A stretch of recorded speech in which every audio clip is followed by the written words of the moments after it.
nos travaux autour de la transición hacia la modernidad, la transición vers la modernité, y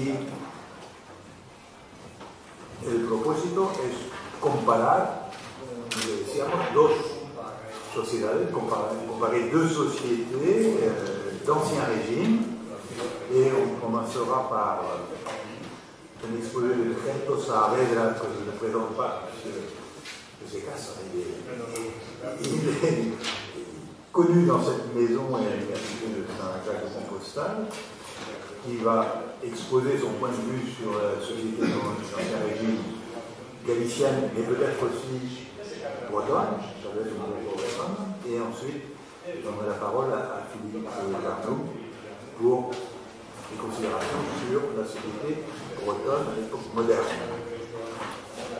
¿Tienes la palabra? Bueno, gracias. Buenos días. Primero quiero manifestar mi gratitud a los coordinadores de este congreso, a François Portela, a Cristina Rivalán y a Ramón Villares, por convidarme a el panel. Entre otras satisfacciones, me da una oportunidad de estar aquí con colegas entre un historiador de Trento, outros conocidos da escola, pero non personalmente.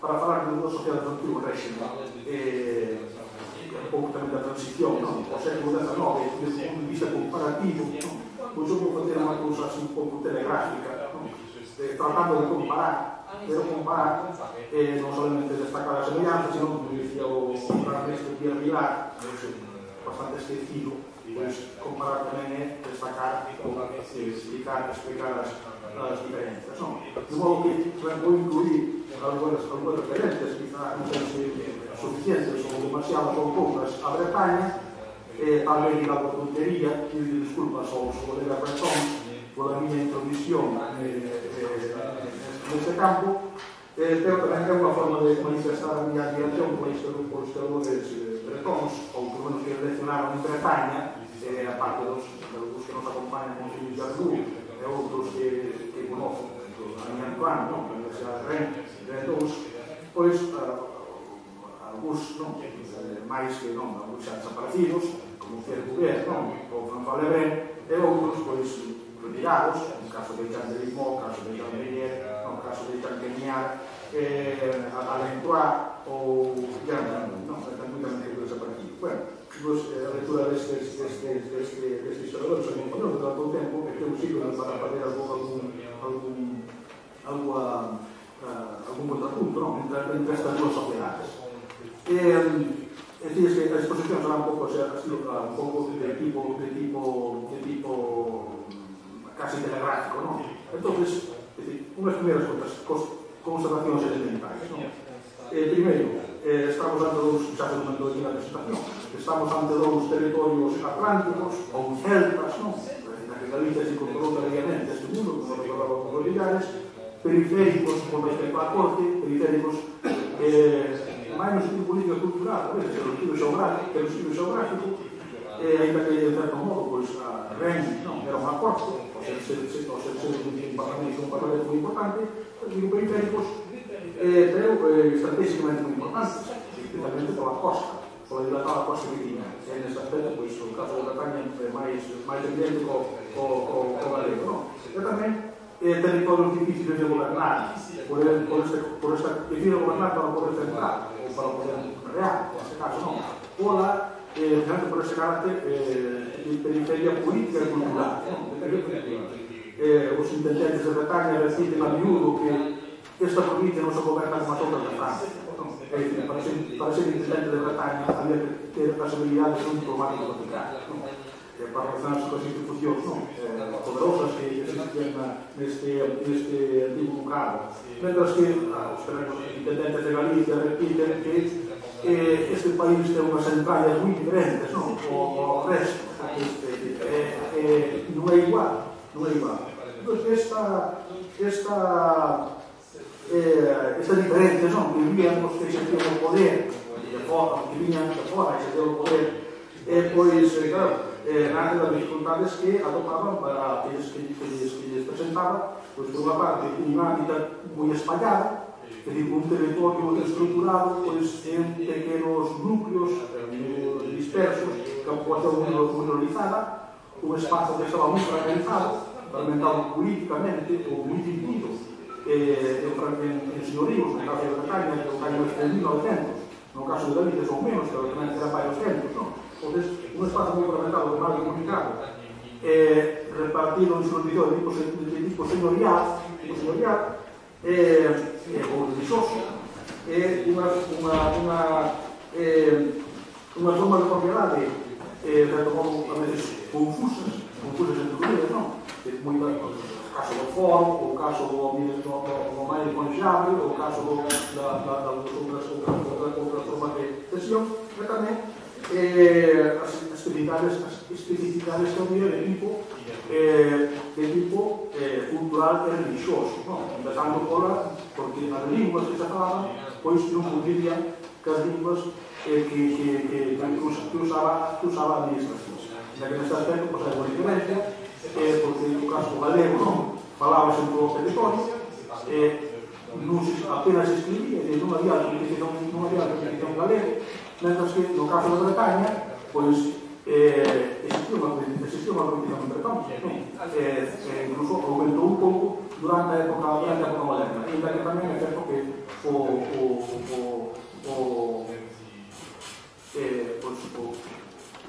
bretón retrocede, non?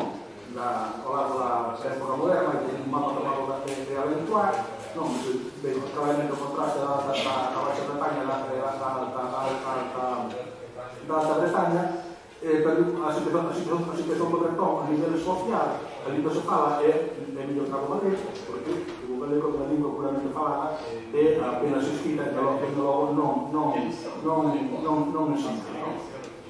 Entón, eso presentaba algunhas ofrecía resistencia, os dificultades ao poder hacer. Logo, xa nestas constatacións, hai unhas institucións políticas propias que son moi máis fortes en Bretaña, en donde resulta da Acta da Unión de 532, pois, de pacto de estableceron entre o antigo ducado e a coroa de Francia, pois os estados provinciais conservaron a facultade de consentir os novos impostos, e logo creouse tamén o Parlamento de Rennes, que é unha institución que fica moi poderosa, que é fundamentalmente un tribunal de justicia, que é unha institución política, que tiña dereito, en algúns casos, a vetar, por menos temporalmente, pois a legislación real. E aí españoles, no caso de Bretaña tamén, o costume, o tutum, que era o dereito propio, que foi autorizado e glosado por esas familias que en que é suprimido. En todo caso, a identidade bretona ten un apoio institucional no Parlamento, en los Estados Unidos, un apoio institucional moi firme. Hoy para a subvastión, aqueles grupos que defenden como máis decisión as chamadas México, as chamadas libertades bretonas. Neste que no caso de Galicia, a identidade ten un goberno das institucións. Temos a Xunta do Reino, que por ser que podría asemellarse un pouco o que é o Parlamento, pero máis débil, non? Perdón, o que son os estados provinciais, pero é unha institución moito máis débil, sin as facultades, as finanzas, a regularidade de reunións, e temos tamén a audiencia, a real audiencia, que podería ter certo parecido co Parlamento, un caso Tribunal de Justicia, a ventaxa, de cara a ventaxa de que as súas competencias reducense a Galicia, entón, o Tribunal de Audiencia, en aquel modo favorece, a personalidade de Galicia, a pesar de ser un tribunal, é un tribunal real, a emanación fundamentalmente do Consello de Castilla. Entón, as institucións propias para moi máis fortes no caso de Bretaña. Bueno, outros aspectos logo, algúns de tipo económico e demográfico, son territorios moi poboados, os dous, non?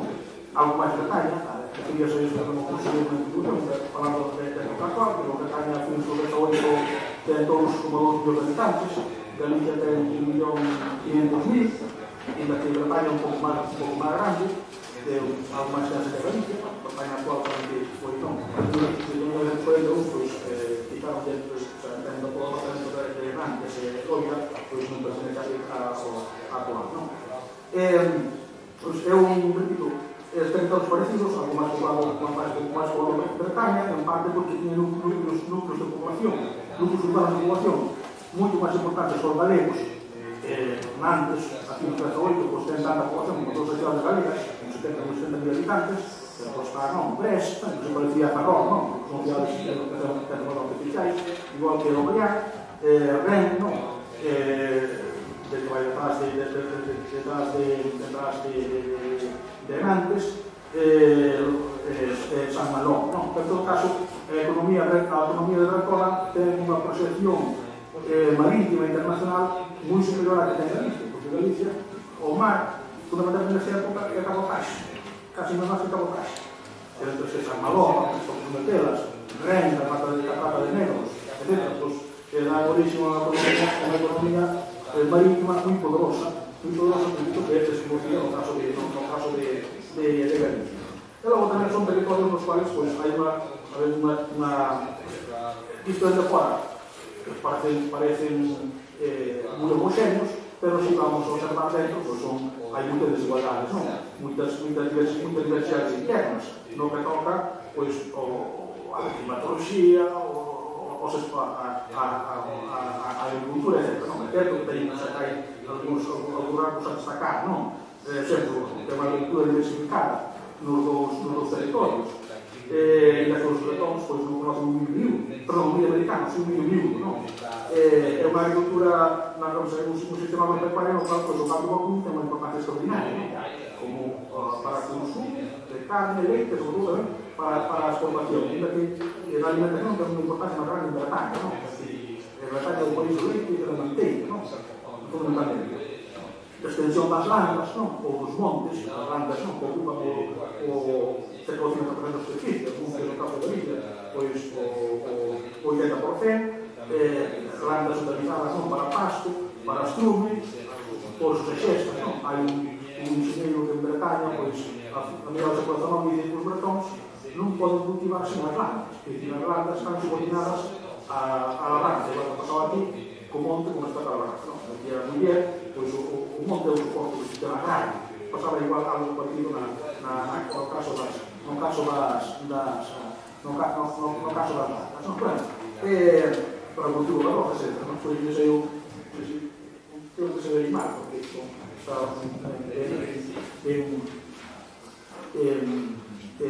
moi comprimido, pero un texto sobre as rozas de tomado de limpieza el día, non? En que fala, non? Como as rozas eran nese momento, non? Pues era un traballo da parte colectivo que se facía para producir cereal, pero tamén a veces, que isto é un particular de Bretaña, para amansar terras que durante un tempo estuveran no monte, non? Que non había unha diferencia muy grande, por ocasión, unha diferencia radical entre cultivo e monte, entre cultivo e landa, senón que a landa considerábase 10 anos e se atan outros 10. Pero bueno, aluda a eso, aluda a festa das filloas que venía despois de a noite, unha vez que a hora de comer, non? Xa finalmente, nesta cuestión do que é o mundo agropecuario, pois está a singularidade do bocaxe de toma, non? Que iso, reparar, non? Moitos viaxeiros, xeógrafos logo, xa na contemporánea, historiadores, nesta realidade que pese a orientar o individualismo agrario, sin embargo, houve viaxeiros que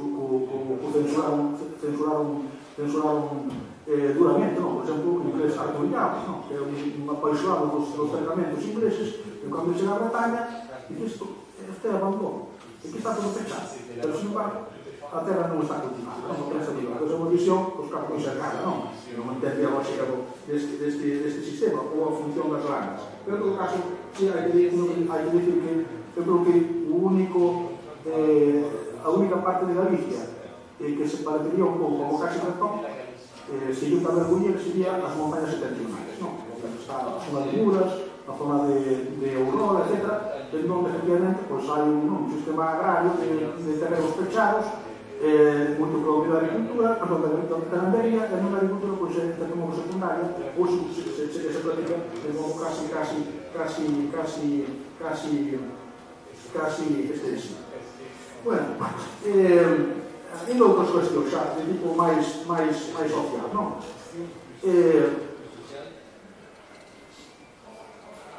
Tanto Galicia como Bretaña son dos territorios que están sometidos a un forte poder señorial. O poder da nobreza en Bretaña é unha especie de singularidade, que vai desde a época moderna prácticamente hasta o século XX, destacado por historiadores. É unha nobreza non exactamente moi numerosa, non é máis numerosa que a galega, non chega a ser 1% da poboación, non sei por XVIII, está aí, non, pero é unha nobreza que está moi cadeira, vive no país, controla as institucións, as provinciais do Parlamento, como dirixente, está moi por diante da Igrexa, en rentas, en señorío, por outra parte, o señorío da nobreza bretona é un señorío moi gravoso, especialmente na Alta Bretaña, un terzo das rentas procede fundamentalmente non da propiedade da terra, senón de todo tipo de cargas, monopolios, gasoductores, fornos, ten un control teóricamente casi completo sobre as landas reconocido polo Parlamento, que as landas son dos señores, poden aforar, mirando o sistema de financiamento, mirando o sistema de arrendo, para regular ou para avanzar, pois poden dispor delas. Esta vez era máis teórico que real, pero na práctica tamén se daba, e, bueno, utilizan, xa tengo diversos medios de diversos tipos de contratos para explotar as terras, especialmente o máis conocido, comentado que se chama o gobierno conchave, que é unha especie de arrendo, un pouco particular, non ten moitas variedades, pero no que a propiedade se divide, a terra e os árboles son do señor, e os edificios son do colono. Entón, se o señor quer para a terra, ten os edificios, pero tamén para as mellor. Foi moi debatido, ese contrato non tuvo prácticamente hasta semeado o século XX. En Galicia, o poder da Igrexa é o que nos impulsa. Non é tanto da nobreza, que tamén, pero finalmente a Igrexa secular é regular, moito máis poderosa que a Bretaña, moito máis. Porque Galicia ten 5 diócesis e a Bretaña ten 9. Pero os mosteiros galegos, que máis ou menos en número son os mesmos que hai en Bretaña, sin embargo, en poder non son comparados, nin en poboación. En Bretaña, en 18, ningún mosteiro ten 20 monxes. En Galicia, sobrado, en Fero, pode ser así. Trata-se de unha igrexa moi opulenta, porque todo que logo das construccións que dan da época, igrexas, mosteiros, etc. Moi superior con rentas ao que a día a día e ao que a nobreza de corte. O señorío está extendido, afecta ao 90% do territorio, e Galicia é un pouco señorial. Pero o señorío, a fin do século XVIII, tiña un peso moito máis limitado que en Bretaña, porque as cargas todas unhas insoportadas ao foro e outras desapareceram, tamén das rentas, aquí estaban plasmadas ou ben no foro ou ben no décimo. En todo caso, eu creo que o control que as institucións señoriais teñen sobre o espacio agrario é moi superior en Bretaña. É dicir, a autonomía do campesino, a hora de xestionar a labranza e sobre todo os montes, a partir fundamentalmente do foro, e da libertad que foi adquirindo e ao largo do tempo é moi superior a caso de Bretaña, en onde a presencia da nobreza e os tipos de contratos e o control das landas tiñan unha influencia inmediata moi superior. Como nos decía, a Igrexa ten en Galicia un poder económico incontestable, que non é comparable co de Bretaña, en los dos territorios a rede parroquial é moi importante, pero a rede é moi máis densa tamén en Galicia. Temos aquí no século XVIII 3.700 parroquias, e en Bretaña están entre 1.400, máis ou menos, non? Son parroquias, no caso de Bretaña, son parroquias moito máis grandes, non? Que as de aquí, pero é unha rede moito máis densa. E que Bretaña é o país dos creces, non? O país dos curas, non? Eso non é un pouco, non? Se estende. Realmente superábamos ampliamente en cura, en cremos, non? Porque máis, no caso de Bretaña, en geral, non outras partes de Europa, pero no caso de Bretaña, por exemplo, hai moito máis cremos no 1700 que no 1650 que ten algo despois. Entón, hai unha reducción do número de moi considerado do número de cremos. A primeira século XVIII hai en torno a 5.500, 3 por parroquia, máis ou menos. Pero en Galicia, pois hai uns 11.000, non? 11.000. Entón, por que se famos a Bretaña é un país dos cremos? Porque en Francia non é España, non? Porque no século XVIII a digitalización foi avanzando e hai muitas partes da Francia que moito antes da Revolución pois non teñen curas. É dicir, teñen que buscar curas pois noutros sitios, non? E os Pirineos, non? E Bretaña era un Pirineo, especialmente a alta Bretaña, non? Pero en número, o peso do clero é moi superior aquí. En número. Outra cousa é a influencia que tiña sobre o campesinado. Isto aquí xa non é un campo seguro.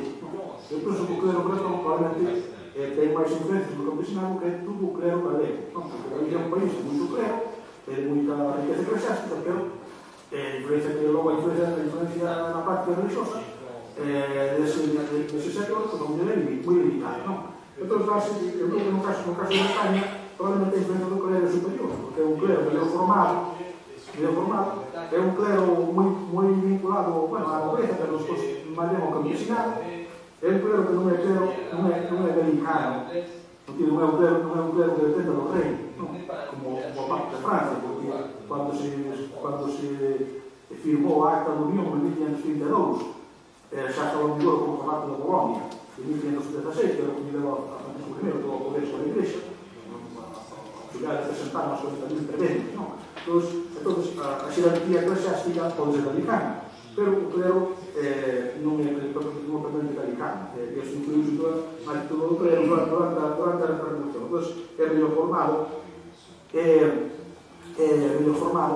é un clero que non é galicano, que está moi enraizado na comunidade, é un clero que políticamente, sobre todo, moi ambicioso, que loita por controlar as parroquias, e iso, sobre todo, o dominio da lingua, da torna, etc., pode contribuir a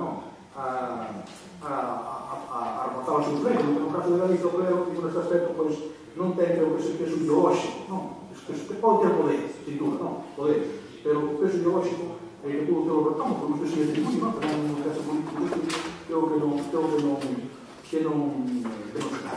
É algo que o Bretón é campesinado, tanto Bretaña como Galicia, transformamos un campesinado que é relativamente homogéneo. Non é igual, que non son todos iguales, ni moito menos, pero por comparación ao que pasa, por exemplo, no centro da Francia, na Ilha de France, na Picardía, por que pasa aquí en Castela-La Mancha ou Andalucía, en outros sitios, nos hospitales, etc. O campesinado do noroeste, de Bretaña e de Galicia, é un campesinado relativamente homogéneo, porque non hai ese límite poderosísimo, non pode partir de outras zonas, ten moita importancia o campesinado medio, é o grupo que concentra, por medida, os tipos rurais. En Bretaña hai unha elite, de campesinos que non existe, que ten 50 hectáreas, a veces, Medellés, ou na parte de León, hai unha figura ou un tipo moi conocido, que son os Dulodé, comentado ben, pero que son lateros ricos que se digan que non sabes, son lateros comerciais, de terras, que se mantén durante o século XIX. Foi a importancia deste campesinado medio, teñen existido os produtores de Philippe Jarnoux, ou tamén de Ampère Cassin, a Antoine, etc. Pero, en todo caso, tanto no sitio como no uso. Pese a importancia que pese ao poder señorial, sin embargo, como subiu un campesino de certo modo independiente, é unha capacidade de autonomía notable e tamén unha gran fortaleza, non? É que isto vai garantizala ou no tránsito pois a época contemporánea. E xa, tratando desta última cuestión, que é máis complexa, que vai ter moito tempo non sei como tempo. 5 minutos. Pero, a transición ao século XIX, ou a revolución liberal, aquí non é preciso destacar as diferencias que hai entre a revolución francesa e a revolución liberal española, que foi máis dubitativa, que aliantos e retrocesos. Creo que os suxeitos, no caso de Bretaña, pido desculpas outra vez por opinar sobre con pouco fundamento, no caso de Bretaña, o problema fundamental é explicar por que razón. Sendo, en algúns casos, pioneiros na revolución, especialmente Rennes, non? Pero tamén o campesinado, porque moi oposto á nobreza, especialmente polo peso dos socialismos, do control e o límite das lanzas, ou polas cargas imperiais, na alta nobreza. Como foi posible, non? Que sendo, en certo modo, adiantados da revolución, o campesinado, polo que digo, tamén o clero, parcialmente o primeiro, pois, dese apoio, en certo modo, entusiasta, pois se pasa, non totalmente, pero aparece unha Bretaña blanca, non? A oposición á revolución, non? Na que ao final participan, pois, non todos os campesinos, pero si moitos campesinos, boa parte do clero, do baixo clero, que antes non fora así, é a nobreza, todos acaban unidos, o clero, a nobreza e o campesinado, en certo modo, non? En contra da revolución, a partir de 1793-94.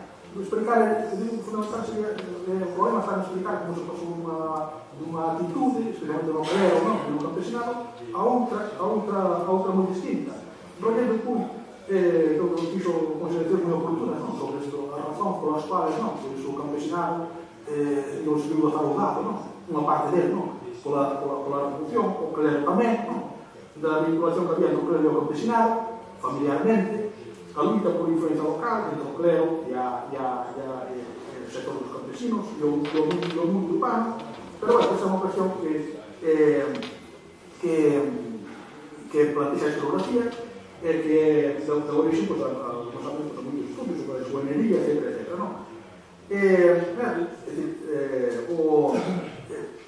Aparentemente os cambios foron radicais, non? Mencionamos a vez desta maneira aquí ao Chateaubriand, fala, non? Citei algúns textos dele,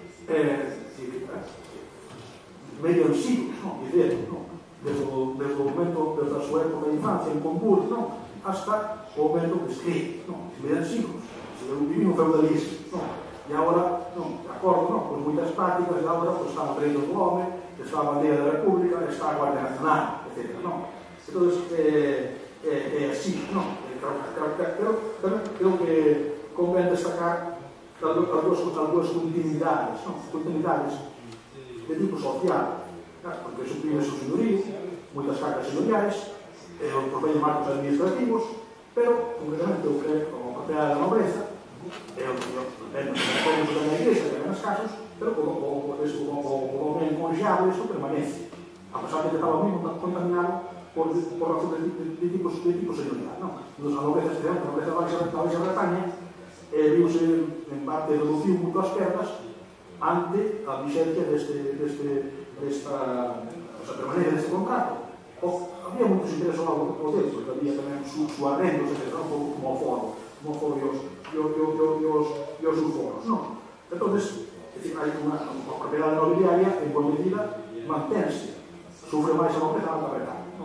E outra cousa que moitos bens das nobres fosen confiscados e vendidos polo seu condición realista.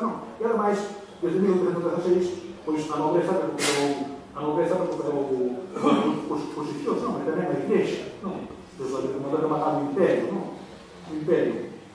é moi sintomático como desde o concordato de 1902, que pacifica as relacións entre a República e máis o Imperio máis o Vaticano, o Papado, pois aumenta notablemente o número de nacións sacerdotais nas leis francesas. Entón, hai o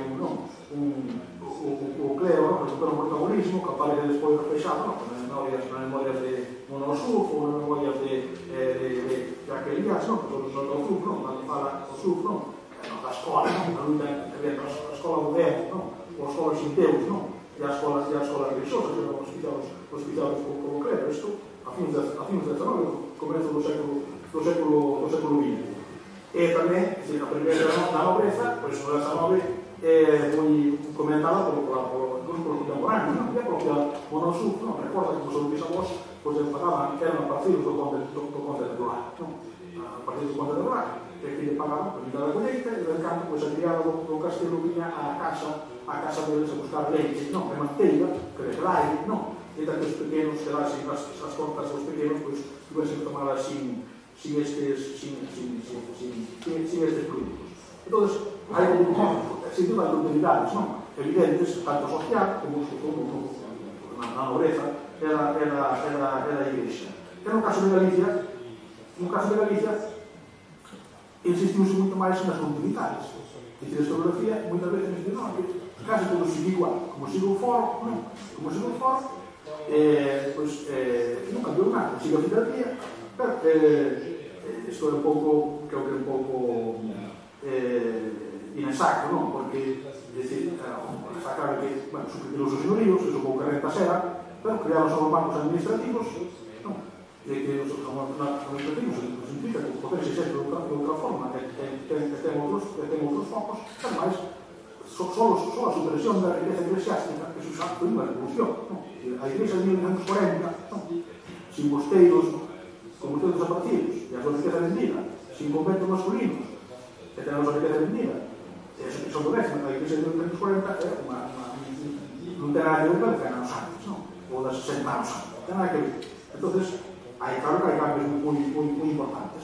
Outra cousa é que o clero, pois, sobre todo o clero rural, se o entendese, non exactamente non como antes, en poder, pero si, desde ideológica, pero claro, o clero rural, na Galicia XIX ou no começo do XX, está nunha posición moi distinta ao clero bretón. O clero bretón luta contra o laicismo da República, do poder civil, mentre que loitou por ter unha escola católica. Mentre que no caso de Galicia se necesitaba unha tinta, e que a escola ou non existía, ou cando existía era unha igrexa para nenos. Entón, non tiña sentido, mas ben trataron de fomentar. Entón, para que sea unha situación neste aspecto moi distinta. Incluso como se podría plantear a cuestión de algúns traballos que se está facendo, que medida o clero rural en Galicia, no século XIX, pois foi unha xente, digamos, que de nacionalización española. Como somos compromiso ca lingua, no caso de Galicia é inexistente, é algo crónico, desde o Renacimento hasta prácticamente hasta hoxe, unha cousa notiva, é bastante sorprendente. E bueno, entón, cambiou, pero se é distinta, os agentes actúan en contextos distintos, pero tamén, é certo que o campesinato galego mostrou unha competitividade antesembrial moi inferior ao bretón, sí que hai, pleitos, etc., pero son bastante localizados, pero, bueno, neste aspecto conseguiu, durante o paso antigo ao novo régimen, pois conseguiu, digamos, consolidar a posición que tiña. Pero un papa que era heredado, o dominio útil fora se ponendo o directo, entón transita o régimen liberal, pagando rentas forais, pero non lle discutirá a terra, non lle discutir o control dos montes, a pesar de toda a legislación privatizadora ou individualizadora. Entón, neste aspecto, que hai unhas certas continuidades, no que toca ao campesinato ou ao mundo rural. Pero, claro, son continuidades no que contexto político. O contexto político é distinto, entón, nada cambiou. Bueno, cambiou, mas eso é moi importante. Bueno, gracias.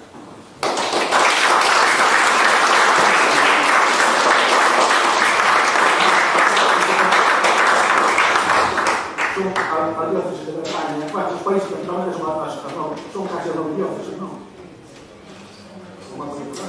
Como de urbanas, tomado de cosas de Lies, Rennes, ¿no? Perdón, Nantes, Rennes, Saint-Malo, Brest, Lorient, ¿no? Un poco de una base para meter el ritmo, ¿no? Porque no se subió al final, pero bueno, la industria, tanto la industria del vino, que era muy importante para los sitios, localizada, también, de forma desigual en el territorio, era desaparecido más o menos por lo menos por 1315. Solamente más caros, pero una industria líquida.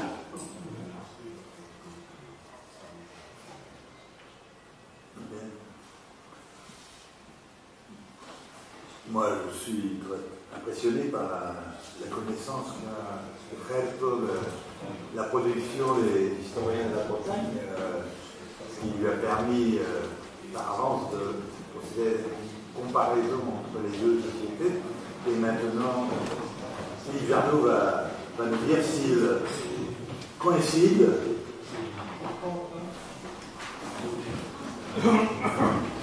Donc Philippe Verneau, qui est professeur à l'Université de Bretagne occidentale et qui a dirigé le centre de recherche bretonne et celtique. À la parole. Tenez la parole.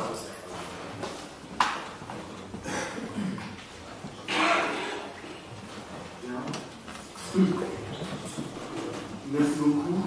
Je voudrais remercier les organisateurs du Conseil de la culture à Galais et Ramon Villas, Fabotrel pour m'avoir invité. Je voudrais remercier aussi Deguerre tout à l'heure parce qu'il a fait l'effort de confronter effectivement la situation bretonne et la situation galicienne. Et il va me permettre d'économiser certains de mes propos. Je vais rester beaucoup plus, moi, sur la situation de la Bretagne et en adaptant un petit peu mon propos à ce qui est dit il y a quelques minutes, me concentrer sur quelques aspects qu'il a moins évoqués, en particulier les aspects commerciaux, maritimes, etc., de l'économie bretonne et aussi de l'économie galicienne. Mais mon propos va être beaucoup plus tourné vers la présentation de la situation bretonne.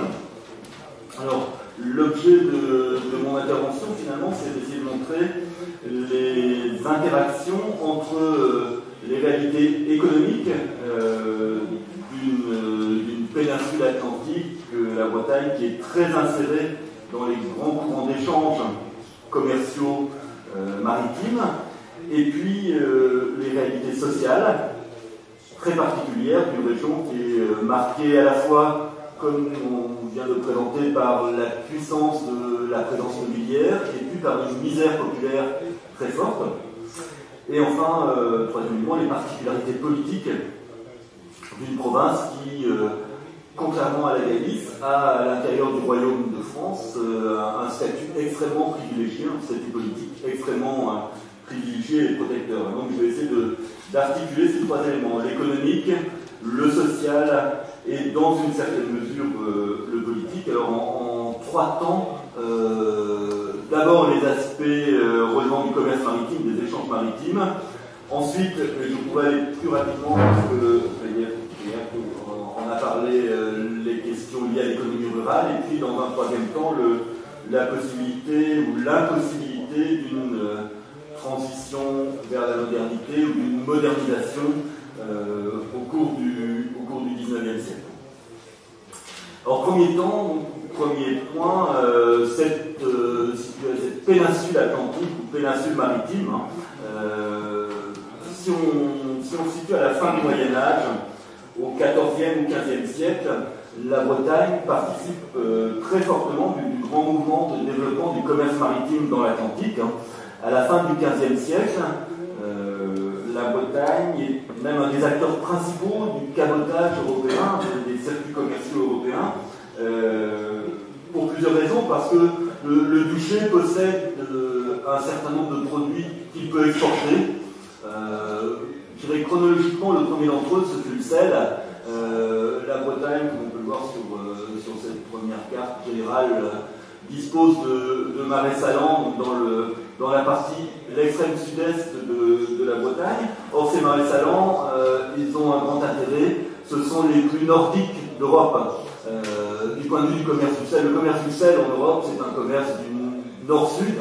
De ce point de vue, du point de vue du sel, la Bretagne, c'est un pays du sud. Pour les gens de la Baltique, de la Scandinavie, du Danemark, de la Pologne, etc., il est beaucoup plus facile de venir en Bretagne que d'aller au Portugal ou à plus forte raison en Méditerranée. Et dès le Moyen-Âge, la Bretagne développe des exportations de sel autour de l'embouchure de la Loire. Le deuxième grand développement des produits d'exportation, c'est la production textile, à partir de la production du lin ou de la production de chanvre, un certain nombre de grandes régions. Alors le chanvre plutôt dans l'est de la province, et puis aussi ici dans la région des Olonnes, qui sert à fournir des toiles par exemple pour les voiles des navires, et puis les productions de lin qui servent à fournir des vêtements, généralement des vêtements de qualité supérieure qui seront vendus en Angleterre, en Hollande ou de façon très importante aussi dans la péninsule ibérique. Donc du sel, des toiles, des céréales également comme produit d'exportation à partir de la fin du Moyen-Âge. Et puis d'un autre côté, la Bretagne importe des produits. Elle importe des cuirs qui viennent d'Irlande, elle importe des laines qui viennent d'Angleterre, elle importe du fer qui vient du Pays Basque, des Asturies, elle importe énormément de vin de la région de Bordeaux ou de La Rochelle, etc. Et de fait, il y a un commerce habituel des Bretons à la fin du Moyen-Âge, au début de l'époque moderne, qui s'étend depuis l'Andalousie et le Portugal au sud, jusqu'aux Flandres, la Hollande, le Danemark au nord, avec quelques extensions en Méditerranée. La Méditerranée est quand même très éloignée de la Bretagne. La position relativement centrale de la Bretagne dans l'Atlantique fait que c'est aussi les marins et les marchands bretons ne se contentent pas de transporter leurs propres produits, ils transportent aussi les produits d'autres régions ou pays européennes ou pour le compte d'autres régions ou d'autres pays. Le commerce breton il est réalisé sur des petites barques ou des barques de cabotage, des bateaux de cabotage qui ne sont pas très grands, qui appartiennent à des marchands d'envergure moyenne, qui viennent souvent de petits ports ou de villes moyennes également. L'une des particularités du commerce breton, c'est qu'il anime un grand nombre de petits ports, plusieurs dizaines de petits ports, quelques exemples de cartes ici présentant le très grand nombre de petits ports qui participent au commerce international breton. Ces quelques petits ports sont aujourd'hui devenus des attractions touristiques. Ce sont des petites villes, souvent en fond de rivière, qui ont, à la fin du Moyen-Âge, au début de l'époque moderne, une grande activité maritime. Un seul exemple, le petit port du Croisic, ici, à l'embouchure de la Loire, qui est un grand port exportateur de sel, envoie ses marins depuis le Danemark jusqu'au Portugal. Et on retrouve, par exemple, dans l'expédition de Magellan, l'expédition du premier tour du monde en 1520-1522, 6 marins bretons dans ses équipages, c'est-à-dire presque autant que le reste des marins français. La moitié des marins français de Magellan, parce que Magellan a recruté des marins un petit peu dans toute l'Europe occidentale, la moitié des Français, ce sont des Bretons, que Magellan a probablement recrutés directement dans les ports andalous. Or, les Bretons de Magellan, ils viennent de ce petit port doré, où ils viennent du Croisic, et puis le Saint-Malo. C'est pas un hasard. Il y a une grande activité de ces petits ports. Alors, ce commerce, il est adapté aux conditions économiques, techniques de l'époque, et il fait la richesse, alors, d'une part de ces petites villes, mais aussi, d'autre part, de certains groupes sociaux. Il fait la richesse du haut clergé par l'intermédiaire des dîmes, puisqu'on vend des céréales. Il fait la richesse d'une partie de la noblesse, là aussi par la vente des céréales, et puis il fait la richesse et la fortune d'une petite élite urbaine qui est faite de marchands, qui est faite de nobles citadins, et qui est faite aussi d'agents du pouvoir central. Il s'agissait des ducs avant le XVIe siècle ou des rois ensuite, agents de finance du pouvoir central ou agents fiscaux d'une façon générale. À partir de ce commerce de cabotage, la Bretagne bénéficie aussi dès le début du XVIe siècle des retombées des navigations transatlantiques. On trouve très tôt des navires bretons à Terre-Neuve, probablement avant 1500, et très rapidement les Bretons les Bretons deviennent, avec les Anglais, les premiers fournisseurs de morues, les premiers pêcheurs et les premiers fournisseurs en Europe. Les Bretons vendant ensuite leurs morues dans le sud de la France, mais aussi en Italie et aussi dans la péninsule ibérique. Le commerce, la pêche de la morue se transforme en commerce. Commerce très fructueux, très rentable pour certains ports. Donc, commerce routier, commerce au Brésil dans les années 1520, on trouve des navires bretons au Brésil dans les années 1520, et puis assez rapidement aussi, par l'intermédiaire de Séville, puis Cadiz, commerce avec l'Empire espagnol d'Amérique, commerce indirect cette fois. Donc on voit que dès le XVIe siècle, il y a cette très forte intégration de la Bretagne dans les circuits commerciaux, les circuits maritimes européens. Cette intégration, elle évolue ensuite. Et puis, pardon, dernier point, cette intégration du XVIe siècle, elle concerne vraiment des dizaines de petits ports sur l'ensemble des côtes bretonnes. Cette intégration, elle évolue ensuite parce que d'abord les Hollandais remplacent les Bretons en termes de développement du cabotage à l'échelle européenne, et puis parce que les Bretons voient se développer finalement quelques grands ports. Au détriment d'une multitude de petits ports, on va passer à une économie qui s'appuie sur quelques grands ports, articulant quelques grands réseaux commerciaux avec l'Europe ou avec l'Amérique. Alors c'est ce qu'on voit au XVIIIe siècle, le port de Nantes qui est passé d'un commerce de toile et de céréales avec la péninsule ibérique à un commerce antillais et un commerce négrier africain. Le port de Saint-Malo, à l'est de la province, qui s'appuie à la fois sur le commerce de Terre-Neuve et sur un très grand commerce d'approvisionnement de Cadix, en toile en particulier, et ces toiles malouines et ces toiles bretonnes inondent ensuite, si je puis dire, l'Amérique espagnole et l'Amérique portugaise également, par le biais de la contrebande. Et puis, autre grand port, l'Orient, puisque on décide d'établir à l'Orient au XVIIe siècle la Compagnie française des Indes, et tout le commerce oriental, tout le commerce asiatique de la France passe par le port de l'Orient, secondairement par le port de Nantes, parce que les négociants de Nantes achètent des produits asiatiques.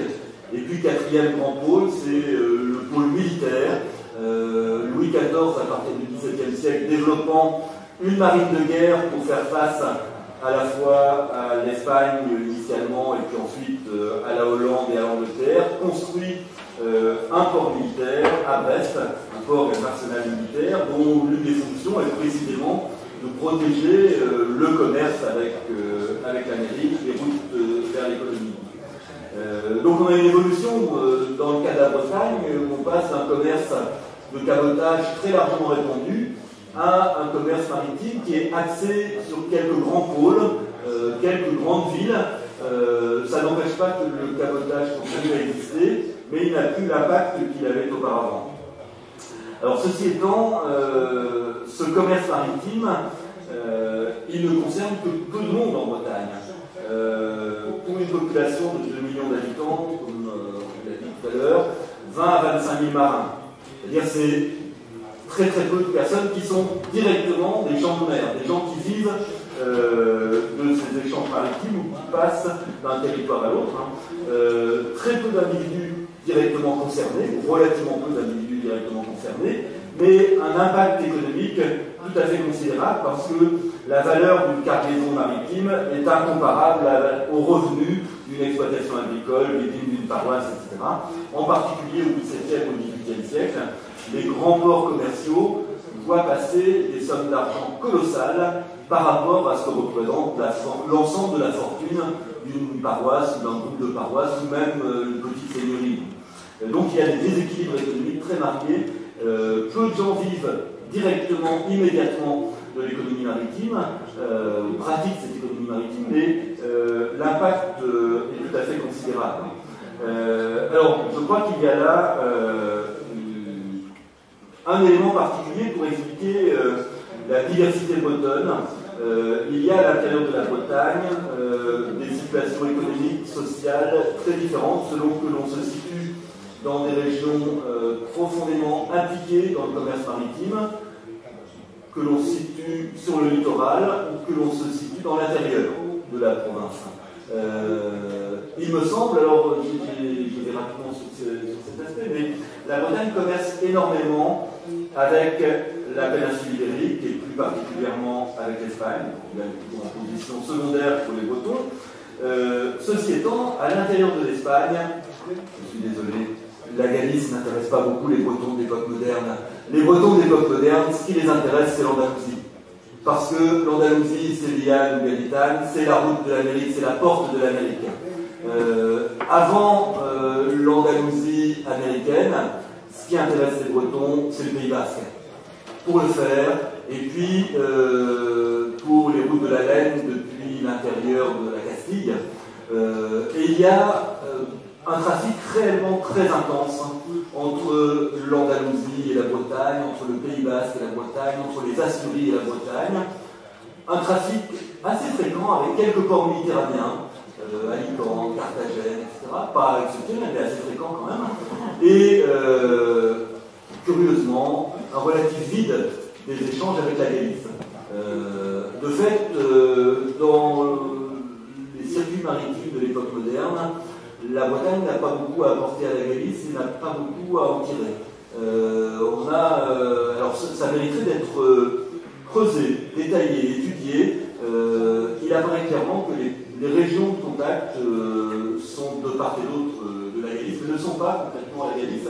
Alors, peut-être parce que, précisément, la Galice en est principalement concernée par un commerce de cabotage, peut-être parce que les productions sont concurrentielles, éventuellement, sont les mêmes.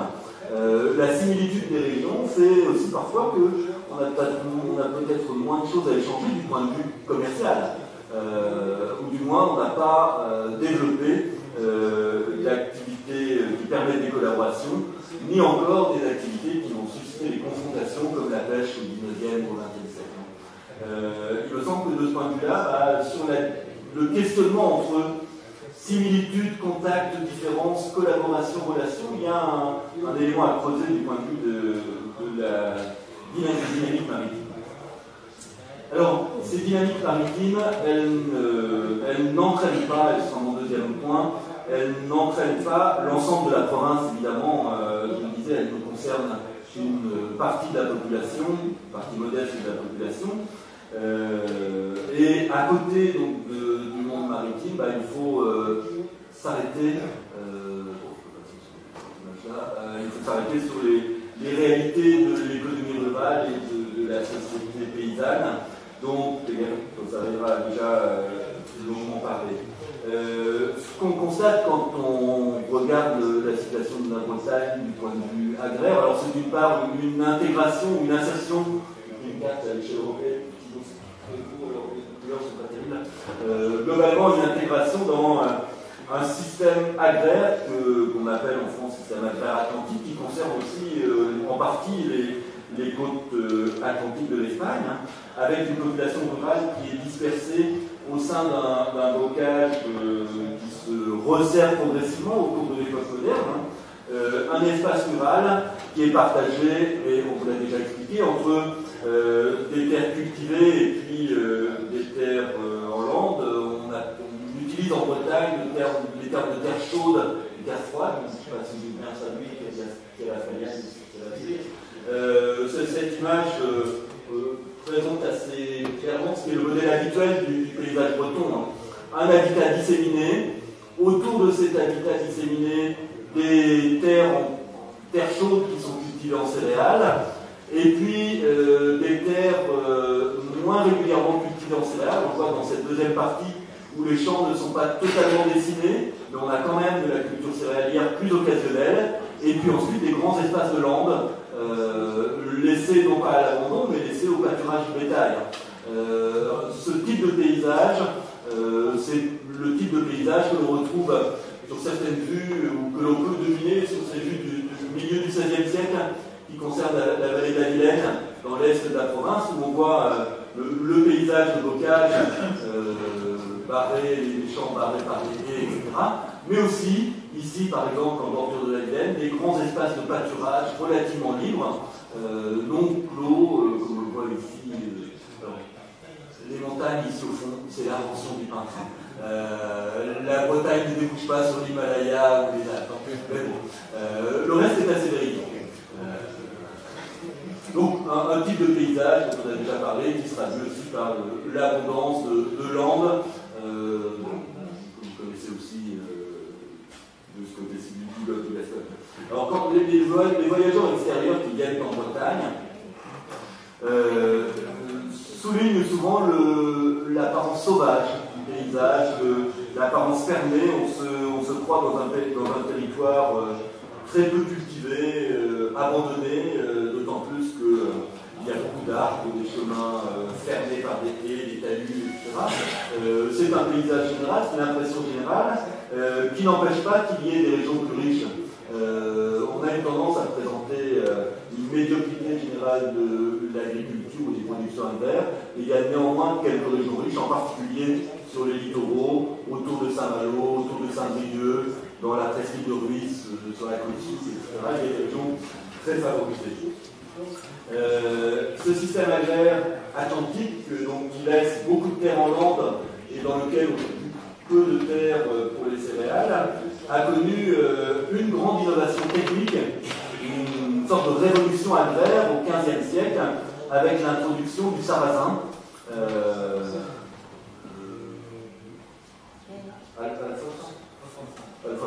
Alors, l'introduction de la réintroduction du sarrasin, parce qu'on a des traces archéologiques plus anciennes. Le sarrasin est introduit au cours du XVe siècle en Bretagne, et il permet de passer d'un assolement biennal à un assolement triennal, ce qui permet d'une part d'augmenter sensiblement le volume total de la production alimentaire pour la province, et puis d'autre part, cela permet de vendre les céréales les plus nobles, le blé. À partir de l'introduction du sarrasin, la majorité de la population bretonne se nourrit de sarrasin, et le blé est très largement exporté. Le blé comme céréale plus noble, il est exporté soit vers les villes, soit vers le reste de la France, soit vers l'étranger. On exporte du blé en Espagne, au Portugal très régulièrement, en particulier dans le nord de l'Espagne, qui manque souvent de blé. Mais je n'ai pas trouvé de traces d'exportation de blé vers la Galice, mais il y en a beaucoup vers les Asturies, il y en a beaucoup régulièrement à Porto, par exemple, c'est pas très loin. Les ports asturiens et Porto reçoivent du blé breton. En Galice, j'en ai pas trouvé, c'est pas impossible. Donc on exporte ce blé, c'est un résultat finalement de cette révolution produite par l'introduction du sarrasin en Bretagne. Alors ça a une conséquence très positive pour la Bretagne. Alors que la France souffre périodiquement de famines dramatiques, il n'y a rien de tel en Bretagne. Pendant les 3 siècles de l'Ancien Régime, il n'y a jamais en Bretagne de crise alimentaire terrible. Jamais de véritable famine générale, jamais de crises qui ont vraiment des conséquences dramatiques. De fait, la population bretonne est nourrie. Elle n'est pas bien nourrie, mais elle est nourrie. Alors que la population française n'est pas toujours. Il y a des grandes familles des années 1660, 1690 à l'échelle de la France, comme il y en a à l'échelle espagnole, au XVIIe siècle en particulier. Il n'y en a jamais en Bretagne. La production céréalière, grâce au sarrasin, elle permet de nourrir 2 millions de personnes. En même temps, elle ne permet pas d'en nourrir plus. À partir du début du XVIIIe siècle, quand précisément la population atteint 2 millions de personnes, eh bien, on sent qu'on arrive à un seuil de difficulté alimentaire. De fait, la seule solution à partir de ce moment-là, c'est de réduire les exportations de céréales ou bien de les supprimer. C'est-à-dire qu'on a un système technique qui connaît un blocage. L'introduction du sarrasin entre 1400 et 1500 a permis d'augmenter considérablement le volume d'alimentation. On arrive à un seuil critique autour des 2 millions d'habitants vers 1700. Et là, on ressent une situation de crise qui se conclut par la réduction des exportations céréalières au XVIIIe siècle. Il y a une absence d'innovation technique dans l'agriculture à ce moment-là qui cause un véritable problème en Bretagne. Alors, ensuite, à côté de la production céréalière, l'autre clé de la production agricole bretonne, c'est l'élevage. Puisqu'on n'utilise pas tout le territoire pour l'agriculture, on l'utilise pour l'élevage. Alors parfois, il s'agit d'un élevage spécialisé, comme l'élevage des chevaux dans la moitié nord de la Bretagne. La Bretagne vend beaucoup de chevaux dans le nord de la France, dans le bassin parisien, ou encore pour les armées. L'Europe de l'époque moderne consomme des millions de chevaux pour ses armées, pas seulement la Bretagne de la France, l'Espagne aussi, bien sûr. Et puis par ailleurs, on a un élevage bovin qui, d'une part, alimente des circuits commerciaux lointains, vers le bassin parisien également, et puis qui alimente aussi beaucoup de commerce local par le biais de milliers de petites foires. Cette carte représente le nombre de foires de détail en Bretagne en 1733, 1 millier chaque année, 1018 exactement, avec une importance encore plus grande dans la partie ouest de la Bretagne, dans la basse Bretagne, celle qui parle breton. Il n'y a pas de lien entre le fait qu'elle parle breton et qu'elle ait plus de foires de détail. Globalement, on a là un commerce important. L'élevage a permis surtout beaucoup de sous-produits pour les paysans, le lait, le beurre, les peaux, les cuirs, etc. Et donc c'est un élément de diversité de l'économie paysanne. À côté de cet élément de diversité, il y a un autre élément que j'ai déjà évoqué, c'est la production textile. Le paysan produit des céréales, ça lui suffit pour se nourrir, pas très bien, mais tout de même. Il produit du bétail et il produit aussi, certains d'entre eux produisent aussi du textile, vous voyez tout à l'heure dans les grandes régions textiles qui permettent l'exportation. Alors, on pourrait dire qu'on a un modèle agraire idéal finalement, puisque les gens sont nourris et la population est nourrie, et en plus on a des excédents, excédents textiles, excédents céréaliers. On peut alimenter, au sens propre du terme, des commerces d'exportation ou des commerces à moyenne distance. Alors, ça a quand même, il y a quand même un certain nombre d'éléments de fragilité. D'abord parce que ce modèle agraire, il fonctionne avec une extrême frugalité et une extrême pauvreté paysanne.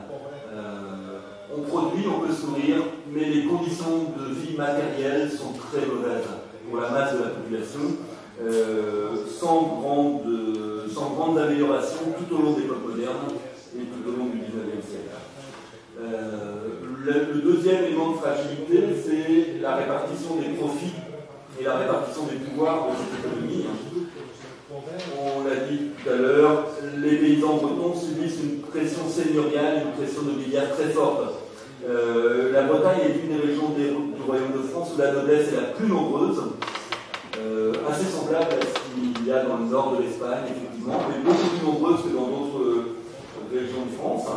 Et la Bretagne est aussi la région où les charges seigneuriales sont les plus lourdes. Alors c'est très difficile pour l'historien d'arriver à établir une synthèse, une valeur moyenne du poids fiscal des seigneurs et des seigneuries, parce que d'une seigneurie à l'autre c'est très très différent. Il n'est pas impossible qu'en Bretagne la pression, la charge fiscale de la seigneurie soit entre le quart et le tiers du revenu du paysan. Donc c'est une ponction considérable sur les revenus paysans. Le troisième élément de fragilité, c'est un élément qui tient au précédent, c'est un élément, je dirais, politique,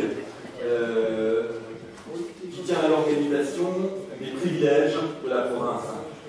Là encore, on vous en a parlé il y a quelques minutes, la province de Bretagne dispose d'états provinciaux depuis 1532 qui ont permis très largement d'État très faible. La Bretagne est la région du royaume qui paie le moins d'impôts au roi. C'est le résultat de la politique des États provinciaux. Les États provinciaux ont limité autant que possible l'impôt direct. Les impôts bretons, ce sont avant tout des impôts indirects. On les prend entre autres sur le commerce maritime, sur les revenus du commerce maritime. Mais globalement, ils sont faibles, ces impôts directs, ces impôts payés au roi. La faiblesse de la fiscalité monarchique a permis le maintien de la fiscalité seigneuriale. De fait, à l'intérieur des États de Bretagne, c'est la noblesse qui contrôle très clairement la situation politique, et la noblesse argumente en défendant les privilèges de la province, mais en défendant les privilèges de la province, elle défend aussi ses intérêts économiques, qui sont ceux de la faiblesse de la fiscalisation monarchique. Moins on donne d'argent au roi, plus on peut en donner à la noblesse provinciale qui contrôle politiquement la situation. Alors, cette situation, c'est celle que l'on trouve entre l'intégration de la Bretagne à la France et puis le règne de Louis XIV. Or, à partir de la fin du XVIIe et au cours du XVIIIe siècle, eh bien, on constate que la fiscalité royale se renforce. C'est la volonté, le résultat de la volonté de la monarchie. Nombre de privilèges commerciaux, nombre de privilèges douaniers, nombre de privilèges économiques sont remis en cause par la monarchie, affaiblis petit à petit. Et donc, au cours du XVIIIe siècle, eh bien, il y a une double pression sur la population, une pression seigneuriale qui reste la même, et une pression monarchique qui est de plus en plus forte sur la masse des paysans, mais aussi sur le commerce. Alors on peut en prendre quelques exemples. Commerce de Terre-Neuve, dont je parlais tout à l'heure. Pour Terre-Neuve, les Bretons, parce qu'ils ne payaient pas de taxes sur le sel, avaient un grand avantage. Ils achetaient du sel beaucoup moins cher pour saler la morue, et donc les morues bretonnes revenaient en France beaucoup moins cher, revenaient en Europe beaucoup moins cher que les autres. Le coût du sel et du sel. Sauf que, ensuite, les Bretons devaient payer des taxes pour faire entrer leurs marchandises en France. De fait, pour eux, il était plus intéressant de venir les vendre directement en Espagne plutôt que de les vendre en France. Donc la morue bretonne était vendue en Bretagne, avec du sel breton détaxé, elle coûtait moins cher, mais pour être vendue en France, on payait des taxes, et donc on allait très souvent la vendre en Espagne ou en Italie, où là on ne payait pas les mêmes taxes. Le produit breton était beaucoup plus concurrentiel en France ou en Italie qu'il ne l'était en France, il était beaucoup plus concurrentiel en Espagne ou en Italie qu'il ne l'était en France. Avec l'augmentation des taxations, ces situations davantage concurrentielles n'existent plus de la même façon. Il y a la même chose pour le cuir au cours du XVIIIe siècle. La Bretagne importe du cuir, importe des peaux d'Irlande. On a aussi beaucoup de peaux parce qu'on a beaucoup d'élevage. On fabrique du cuir, on fabrique des objets en cuir qu'on vend ensuite en Espagne ou au Portugal très largement à des coûts incomparables. Sauf qu'en 1760, la monarchie impose une taxation sur les cuirs à laquelle la Bretagne échappait. Et de fait, après 1760, l'activité du cuir, l'artisanat du cuir décline considérablement quand la Bretagne se trouve réduite à la situation commune du Royaume de France. Alors, si on essaie de synthétiser toutes ces données puis d'arriver à une vision, ou à une interrogation sur la transition économique ou la modernisation économique, de fait, on a en Bretagne, à l'époque moderne, deux modèles économiques, une économie maritime qui profite d'un système douanier, d'un système fiscal privilégié, et puis une économie rurale qui fournit à l'économie maritime un certain nombre de produits d'exportation. Il y a des liens entre les deux modèles. La campagne bretonne alimente en partie cette économie maritime. Il y a un ensemble de formes de pluriactivité sur le littoral, par exemple des paysans pêcheurs, etc., des gens qui sont les ouvriers qui vont à Terre-Neuve, les marins qui vont à Terre-Neuve sont paysans pendant une partie de l'année, etc. Il y a des liens, mais ces liens ne suffisent pas véritablement à dynamiser l'économie bretonne, ni l'économie maritime, ni à entraîner véritablement l'économie rurale vers la modernité. Et au cours du XVIIIe siècle, eh bien, on voit une multiplication des difficultés. Alors, on peut présenter quelques exemples de modèles de maisons rurales, on va dire typiques, qui traduisent la pauvreté globale du monde paysan. Sur cette image, maison du XVIIe siècle, la maison est ici, et puis la grange, l'étable du XVIIIe est ici, mais là vous avez un modèle assez classique de maison moyenne du XVIIe siècle. C'est pas une maison pauvre, ça. Hein. Les maisons pauvres, c'est ça. Il en reste quelques-unes, là on a des photos du XXe siècle, milieu des années 40, pendant la première et la deuxième guerre mondiale. Et l'habitat pauvre en Bretagne jusqu'au XIXe siècle, c'est ça. L'habitat moyen, c'est ça. Bon, il y a tout de même l'habitat riche ou aisé, par exemple. Alors, dernier point, parce qu'il faut conclure d'ici peu, la modernisation, possible ou impossible. Alors, quelques éléments, je dirais, de nature économique, mais qui permettent, qui posent pardon, des interrogations en termes de comparaison avec la Galice ou avec l'Espagne en général ou avec d'autres régions européennes. Premier problème, premier élément de faiblesse pour une éventuelle modernisation de la Bretagne, c'est la concurrence internationale au XVIIIe siècle. Les produits d'exportation de la Bretagne sont de plus en plus concurrencés. Les toiles, par exemple, les toiles de lin que l'on vend dans la péninsule ibérique, sont concurrencées au XVIIIe siècle par des Irlandais, des toiles irlandaises, par des toiles polonaises, allemandes, qui sont de la même qualité, de très bonne qualité, et en particulier en Espagne, on voit que les toiles bretonnes sont moins achetées que les toiles polonaises à la fin du XVIIIe siècle. Il y a la même évolution pour le sel. Le sel breton, alors il y a une augmentation de la consommation de sel en Europe au XVIIIe siècle, et il y a aussi une augmentation de la taille des navires, et de fait on va chercher le sel de plus en plus loin. Dans des navires de plus en plus grands, dans des réseaux qui peuvent en fournir beaucoup plus. Et le sel breton est déclassé au profit des marais du sud de l'Europe. D'abord le Portugal, les marais Chouval, et puis ensuite les marais andalous, les marais italiens, les marais méditerranéens, les marais salants méditerranéens ultérieurement. Donc on a un certain nombre d'exemples comme ça où on voit que les produits d'exportation bretonne eh bien, reculent à l'échelle internationale. Le deuxième point, c'est la réduction des privilèges douaniers, des privilèges commerciaux dont je parlais tout à l'heure. La politique de la monarchie française au XVIIIe siècle vise à uniformiser autant que possible les systèmes commerciaux et les réalités commerciales et douanières. Or, jusque-là, la Bretagne avait énormément de privilèges commerciaux qui lui fournissaient un double avantage. Les productions bretonnes étaient vendues à des prix plus compétitifs parce que moins taxés. Et en plus, ces productions pouvaient circuler très facilement dans l'ensemble de l'Atlantique. Elles n'étaient qu'à moitié des productions françaises, finalement, du point de vue douanier. Et donc, il était très facile pour les Bretons de vendre en Irlande, au Danemark, au Portugal, en Espagne, etc. L'intégration de la Bretagne dans les systèmes douaniers français fait que ça devient beaucoup plus compliqué. Dans une certaine mesure, s'il y a une intégration politique de la Bretagne au XVIe siècle, il y a une intégration économique et douanière et fiscale entre le XVIIe et le XVIIIe siècle. Jusque-là, la Bretagne vit dans une économie atlantique, de Gibraltar au Danemark. Et là-dedans, il y a beaucoup de péninsule ibérique.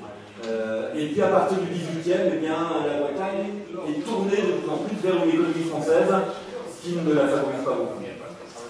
Le troisième élément, ce sont les guerres de la Révolution. 25 ans de guerre, 1792-1815, alors 23 ans de guerre presque ininterrompue, de guerre qui détruisent presque complètement les habitudes commerciales de la Bretagne, et donc qui l'affaiblissent considérablement. Le quatrième élément, la conjoncture politique, alors c'est très largement lié à l'Espagne, là encore, mais pas spécifiquement à la Galice, là non plus. La révolution libérale, alors les guerres napoléoniennes, la révolution libérale des années 1812, après 1812, et puis l'indépendance de l'Empire américain font que la Bretagne n'a plus de marché en Espagne, là où elle en avait un important auparavant. Et on voit très clairement qu'à partir des années 1820, entre 1820 et 1830, les exportations bretonnes en Espagne s'effondrent totalement. Or, c'était un des éléments fondamentaux, en particulier pour le textile en Bretagne. En parallèle, on constate qu'il y a une quasi-absence de progrès technique au XVIIIe siècle en Bretagne. C'est vrai dans l'agriculture, c'est-à-dire que ça l'a évoqué tout à l'heure à propos du défrichement, de la nécessité des landes, etc. Il y a des progrès techniques dans l'agriculture en France, quasiment pas en Bretagne, jusqu'au milieu du XIXe siècle. C'est vrai aussi, partiellement au moins, dans la fabrication artisanale. Il y a quelques exemples de passage de l'artisanat à l'industrie, il y en a très peu. Et il faut attendre le milieu du XIXe siècle pour trouver la mise en place de pôles industriels, par exemple dans la région nantaise, un petit peu autour de Landerneau, peut-être Brest, mais très peu de conversion à l'industrie, par exemple de l'activité textile. J'ai mis 3 petits points de suspension parce qu'il y a aussi, alors ce que j'ai dit ça c'est de l'économie, je dirais l'économie, on peut trouver des arguments chiffrables, mesurables, quantifiables. Il y a d'autres éléments beaucoup plus difficiles à mesurer dans cette impossible modernisation et qui peuvent nous renvoyer à la réalité aussi de la situation galicienne. C'est la question de blocage politique de la part d'une élite nobiliaire, effectivement, comme on l'a dit. La noblesse contrôle étroitement les réalités économiques, contrôle la terre, contrôle une partie du commerce, y compris au XIXe siècle. L'élite nobiliaire investit beaucoup plus dans la terre que dans la modernisation économique. Elle y viendra, mais tardivement. Se pose aussi la question de l'influence de l'Église dans le rapport à l'argent, dans l'image ou la représentation que l'on se fait du capital, du commerce, du profit. Le pouvoir des prêtres dans la campagne bretonne, c'est aussi un pouvoir moral sur l'image de l'argent. Et il y a énormément de questions qui se posent de ce point de vue-là sur la faculté à investir par les populations bretonnes, du point de vue des populations bretonnes. Et puis se pose aussi le problème du rapport à la ville et dans la Basse-Bretagne, du rapport à la langue perçue comme un isolement, la langue bretonne, par rapport au reste de la société française plus largement. De fait, on constate que dans la première moitié du XIXe siècle, les forces économiques de la Bretagne apparaissent brutalement affaiblies. La proto-industrie disparaît et il n'y a pas de remplacement. Un élément très significatif, c'est que l'agriculture bretonne au XIXe siècle n'exporte plus rien. Or, c'est la base de l'économie. À partir de ce moment-là, il y a très manifestement un appauvrissement de la population qui va de pair avec une forte croissance démographique, laquelle évidemment accentue l'appauvrissement, et croissance démographique qui accentue aussi à partir des années 1830-1840 les courants d'exode, d'émigration à l'intérieur de la Bretagne et puis de la Bretagne vers le reste de